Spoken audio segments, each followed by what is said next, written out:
Hey there, Daryl Burling here from Master New Testament in Greek, and today we're going to ask the question, what is the significance of a case? And particularly, really, how much difference is there between one case and another when we look at a particular word? And this really gives us an insight into how much is lost in translation, but more importantly, how much richness there is to be gained from learning the text of the New Testament in the original language in Greek. Hi, I'm Daryl Burling from Master New Testament Greek, and each week I produce videos just like this one to help you really get the most out of the Greek of the New Testament. If that sounds like you, then hit subscribe, and when you do so, don't forget to hit the notification bell so that you get told when new videos come out.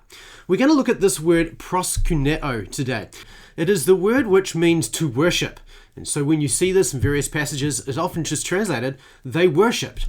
Now, this occurs regularly in the New Testament. This occurs 60 times in total. And BDAG, which is probably the most prominent lexicon available today, describes the meaning of this word by saying to express in attitude or gesture one's complete dependence on or submission to a high authority figure. So to fall down and worship, to do obeisance to, prostrate oneself before, do reverence to, welcome respectfully. So that's kind of the range of meanings that this word has. Now, this word is distinct in the sense that it can take both a dative or an accusative object. Now, it's not the only word that does this, that can take a word in a different case, but it's one of those that does.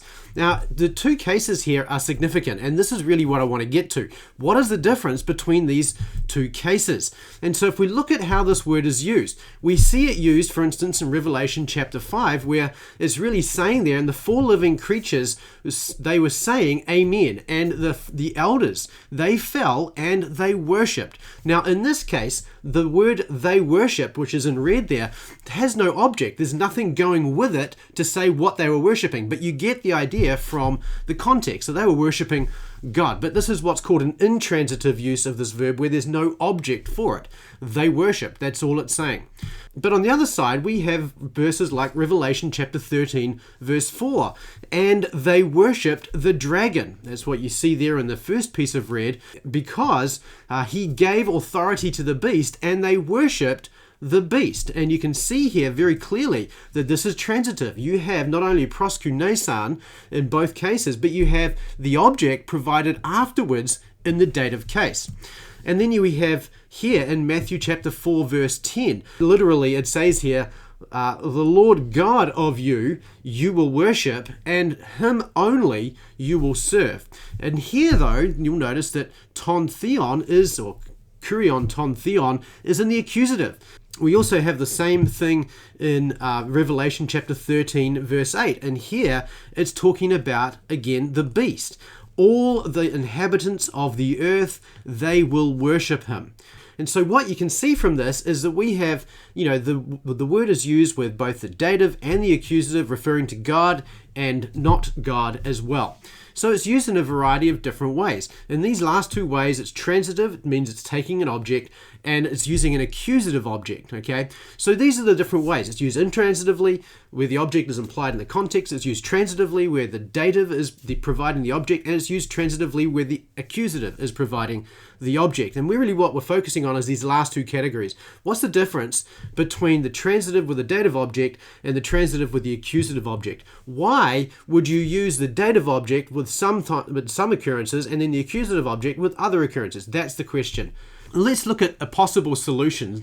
One of the main solutions really is that the case flavors the meaning of the word. And Daniel Wallace, a well-respected Greek scholar, says in his grammar, the implication in part may be that God is a true God, one with whom human beings have a personal relationship. In other words, he's saying here that the idea of using the dative with proskyneo could be that it's because people have a personal relationship with him.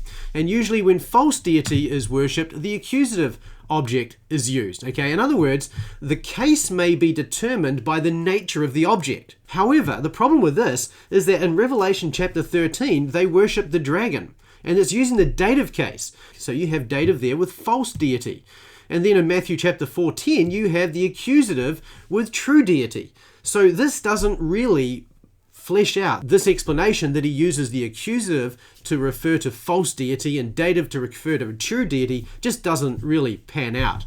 So let's look at a bit more in the dative. And Wallace says earlier on that the true dative is used to designate the person more remotely concerned. It's a case of personal interest, pointing out the person to or for whom something is done. Okay, so that piece in red there is the important piece. The dative is the case of personal interest. In other words, the person doing the bowing down, the person doing the worshipping, when they use the dative case, there's a personal interest involved there. And so direct objects usually related to verbs implying personal relation, okay? And so this again is the same idea. So this is the main point of, if you're using proskyneo with the dative, there's this personal concept built into this. If you're going to use the accusative case, typically the accusative case describes the extent or the limit of the idea, the extent, the direction, and I want to focus on that for a moment, the direction of an idea or the goal of an idea, okay? So those are important aspects of the accusative. Now you remember that the dative is about personal interest, the accusative is about limiting the extent or direction or goal of a particular idea or action. The verb itself is going to indicate for you how the accusative is being used. And this is going to be really important. Robert L. Thomas really provides, I think, a very insightful clue that is really helpful to help us sort of break this down a little bit more. He says that when this case, the dative, follows proskyneo, it indicates worship with divine honor.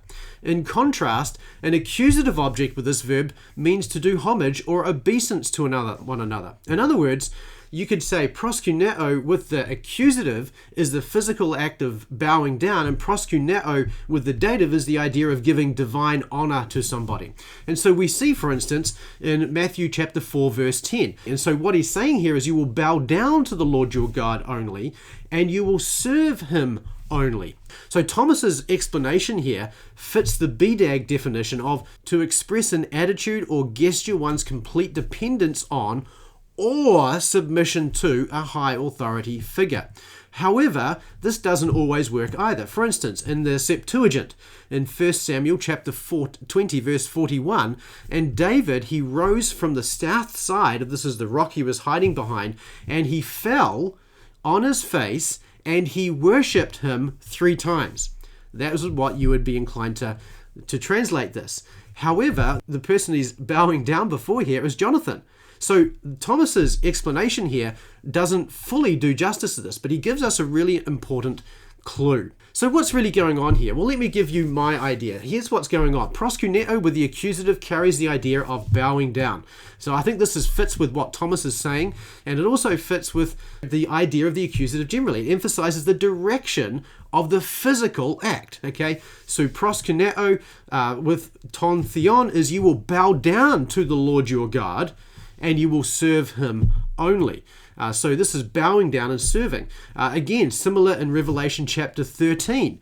You've got here the idea that they worshipped or they bowed down to him. Who bowed down to him? All the inhabitants of the earth. They bowed down to him. So it's not saying that they worshipped him. It's saying they bowed down. Now, there's a fine distinction between these, but that's kind of the point here. Proskyneo with the dative, on the other hand, emphasizes the intentionality of the heart, okay? And this is where I think the dative really lands with power.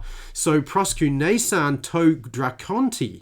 So when they worship the dragon, they are worshiping out of their heart. This is a heartfelt bowing down, not just the physical act, right? But it's really emphasizing that their hearts were bowing down to the dragon because he gave authority to the beast, and they worshiped from their heart the beast as well. And so I think this works really well here. Similarly, in Matthew chapter 4, verse 9. Now, this is where Satan is tempting Jesus just before the Matthew 4:10 verse we have just above that here on the same slide.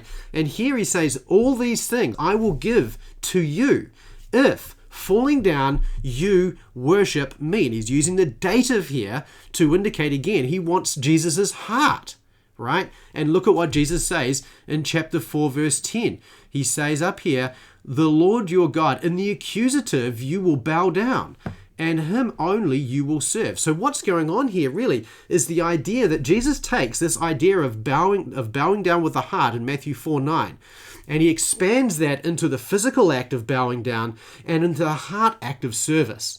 And that's the emphasis here. And that's why he switches from the dative in Matthew 4:9 that the devil uses to proskyneo in with the accusative case. And incidentally, Matthew 4:10 is actually quoting, well, it's at least the same word order as Deuteronomy chapter 6, verse 13. But Jesus switches a word from the Septuagint version of Deuteronomy 6:13, which has the idea of phobeo, to proskyneo. So in other words, you will fear the Lord your God. He switches it to you will worship, to carry on the idea that the devil has already given to him in Matthew 4 verse 9.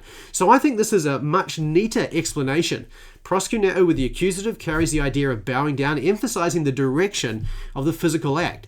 Proskyneo with the dative emphasizes the intentionality of the heart of the subject. And this fits every instance of this really well. And the point of this is really to say this, that the selection of the case by the original authors is significant, even if today it's not always clear. Secondly, grammar, no matter how seemingly minor, can make a big difference to the understanding we have of what's going on in the text. And thirdly, there is so much texture and definition lost in translation, and it really makes reading the New Testament in Greek really a valuable exercise. And in fact, let me just ask you this question. How would you capture this nuance in English? How would you distinguish between the dative and the accusative of proskyneo in the English text? It would be really hard to do. But let me know in the comments below. I'd be really interested in hearing how you would bring this idea into English. So if this is helpful, I encourage you to subscribe to this channel. And once you've done that, hit the notification bell to make sure you get notified when new videos come out.